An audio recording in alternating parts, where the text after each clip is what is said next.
Hello बच्चों, engineers gateway के YouTube platform पर मैं ललित राठी एक बार फिर से आपका स्वागत करता हूं।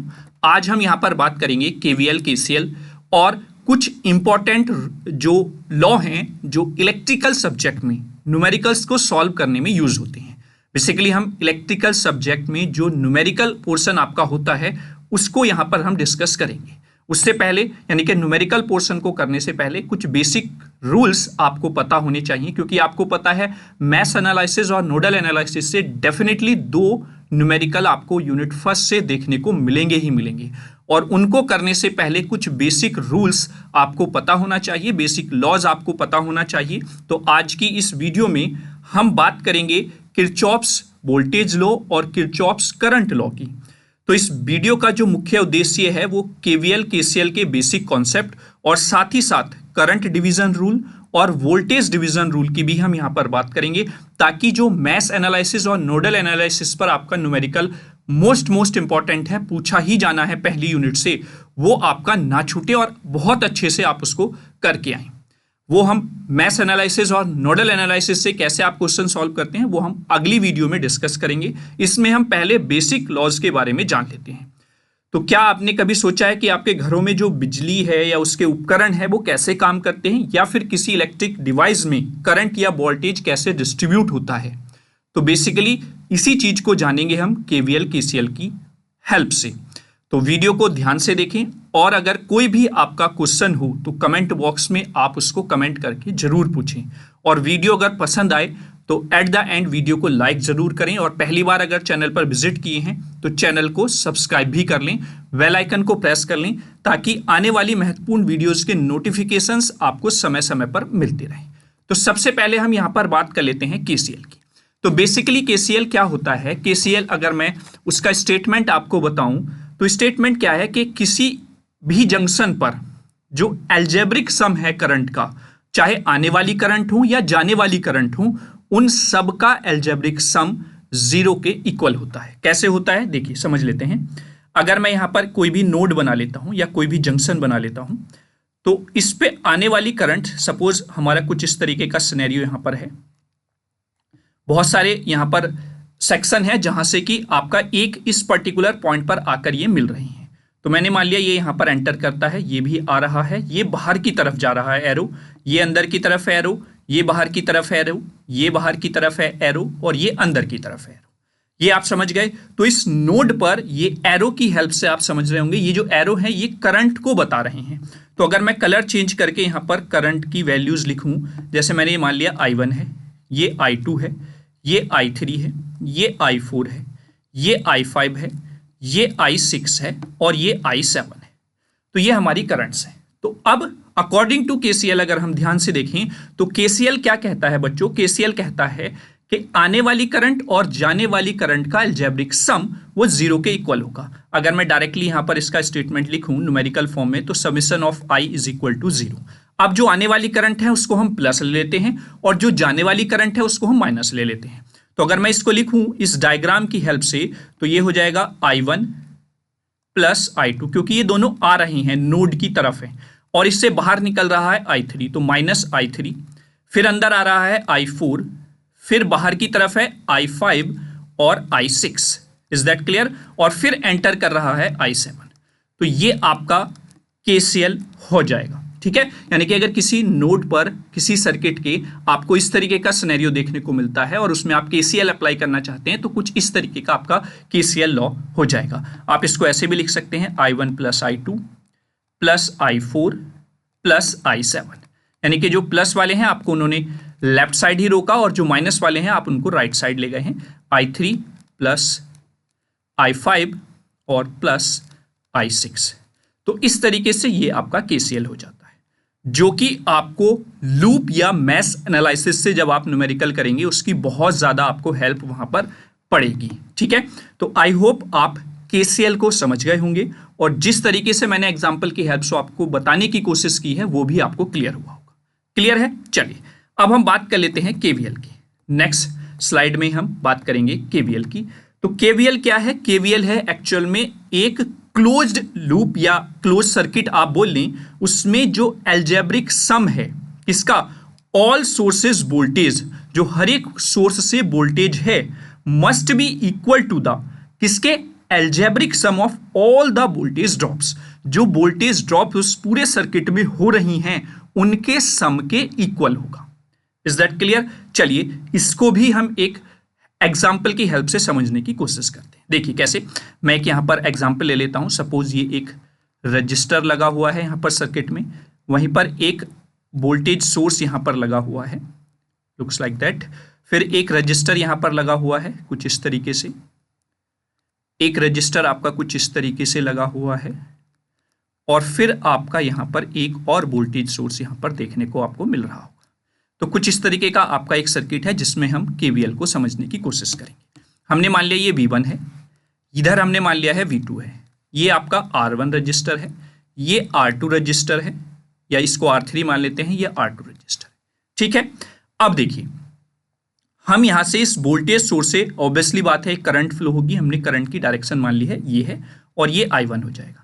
क्योंकि निगेटिव से पॉजिटिव करंट की डायरेक्शन है इसलिए हमने इसकी डायरेक्शन इस तरीके से मान ली। ऐसे ही इधर से एक डायरेक्शन मान लेते हैं करंट की, जो कि यहाँ पर फ्लो हो रही है I2, और इस रजिस्टर में आपकी करंट जा रही है I3।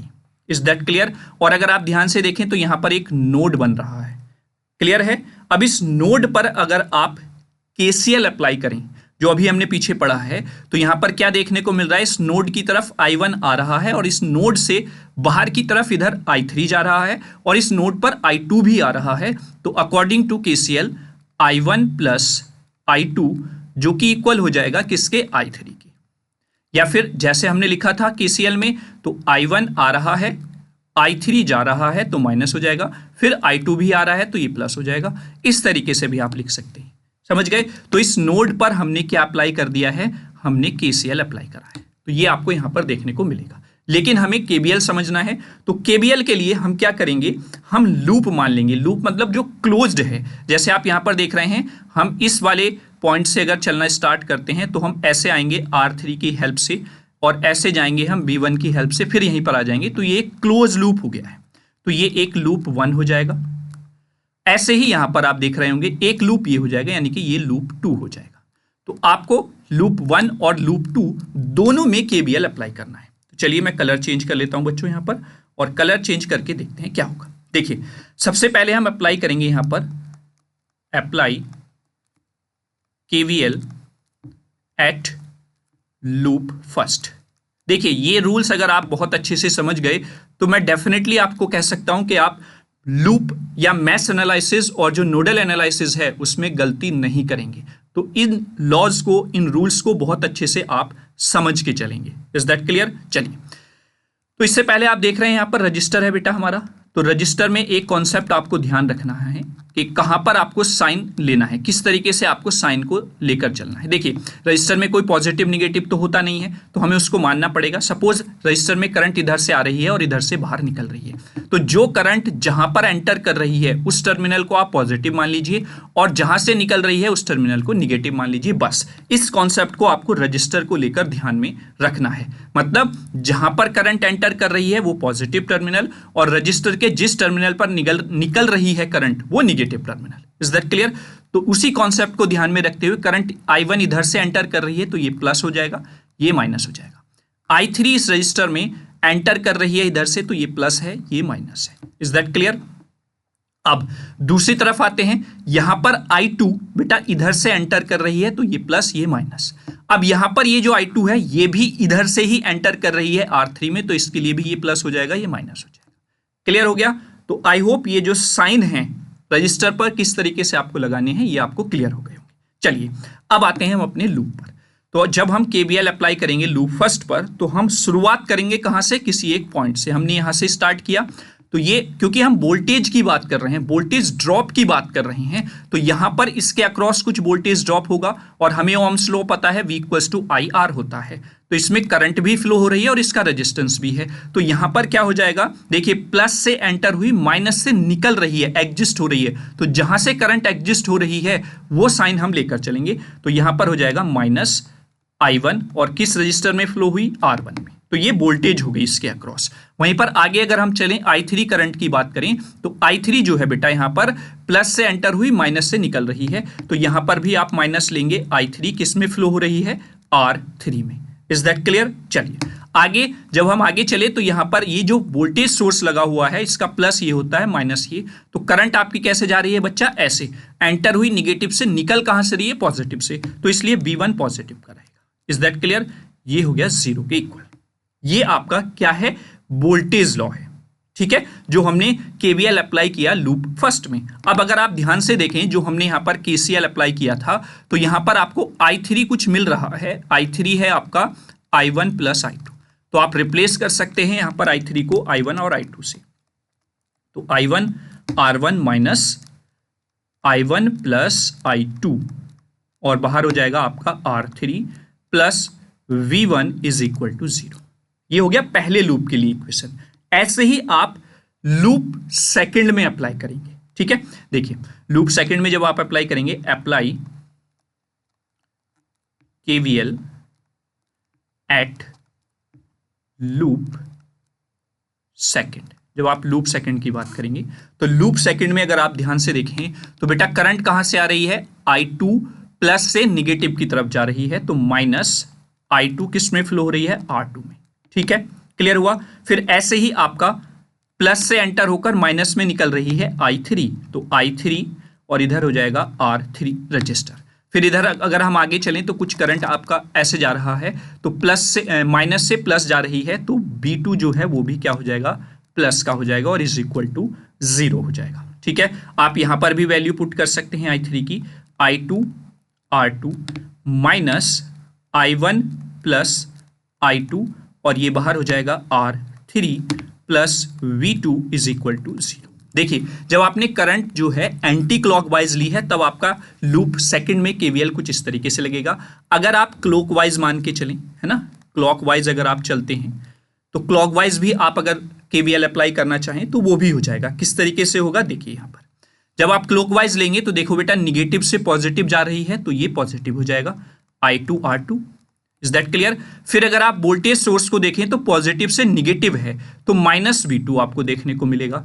फिर आप इधर आएंगे, जब R3 में I3 करंट फ्लो हो रहा है, जब आप इधर से देख रहे हैं ऐसे क्लॉकवाइज, तो माइनस से प्लस निकल रही है, तो ये प्लस का R3 I3 हो जाएगा और इज इक्वल टू 0 हो जाएगा। आप चाहे ऐसे कर लीजिए या फिर ऐसे कर लीजिए, मैं यहां पर लिख देता हूं, ये एंटी क्लॉकवाइज अगर आप चल रहे हैं तो।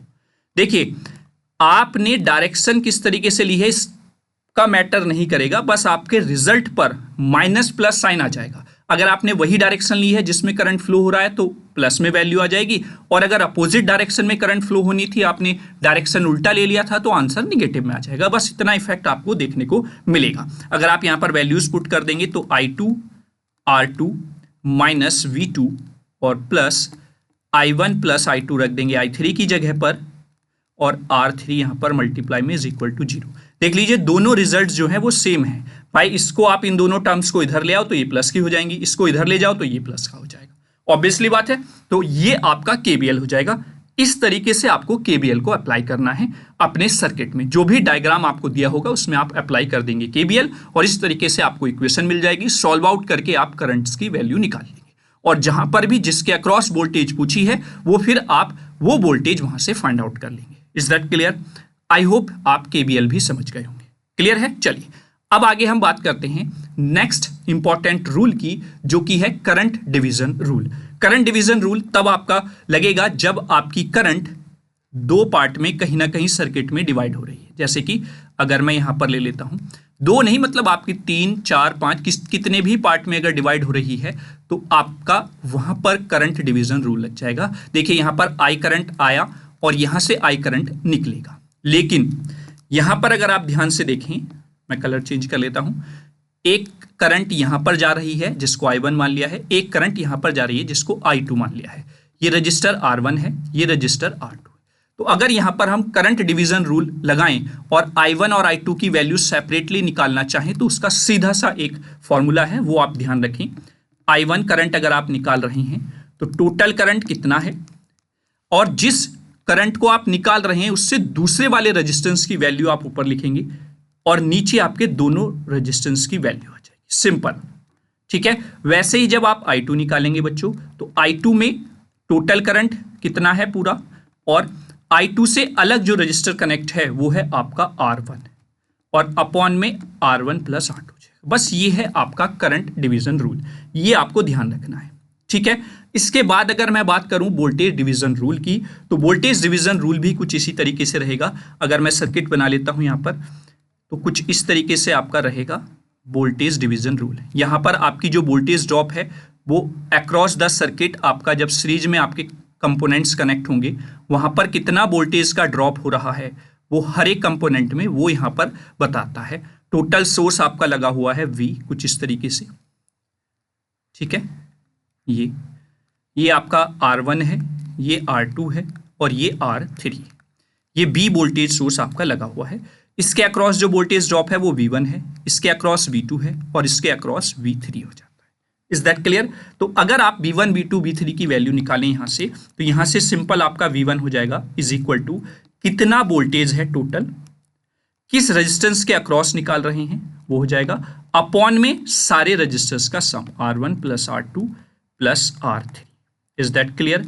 वहीं पर जब आप V2 निकालेंगे तो V2 आपका टोटल वोल्टेज सोर्स कितना लगा हुआ है, R2 रजिस्टर में आप निकाल रहे हैं तो ये हो जाएगा R1 plus R2 plus R3। वैसे ही जब आप V3 निकालेंगे तो V3 total voltage from the source किस रजिस्टर में, R3 रजिस्टर में, अपॉन यहां पर हो जाएगा आपका R1 plus R2 plus R3। ये आपका हो जाएगा यहां पर जो वोल्टेज आपने फाइंड आउट करनी है across the R3। Is that clear? तो आई होप आप यहां तक चीजों को समझ गए होंगे। तो ये आपका वोल्टेज डिवीजन रूल हो जाता है। Is that clear? तो आई होप जो आपके ये कॉन्सेप्चुअल पार्ट थे, दोनों लॉज KVL KCL और करंट डिवीजन और वोल्टेज डिवीजन रूल, ये आप समझ गए होंगे। किस तरीके से आपको वैल्यूज फाइंड आउट करनी है आपको क्लियर हो गया होगा। तो चलिए अब आप आगे हम नेक्स्ट वीडियो में डिफरेंट टाइप्स के न्यूमेरिकल्स की यहां पर बात करेंगे। तो चलिए मिलेंगे अगली वीडियो में। वीडियो अच्छा लगा है तो लाइक वाला बटन आप जरूर प्रेस कर दें। Thank you so much.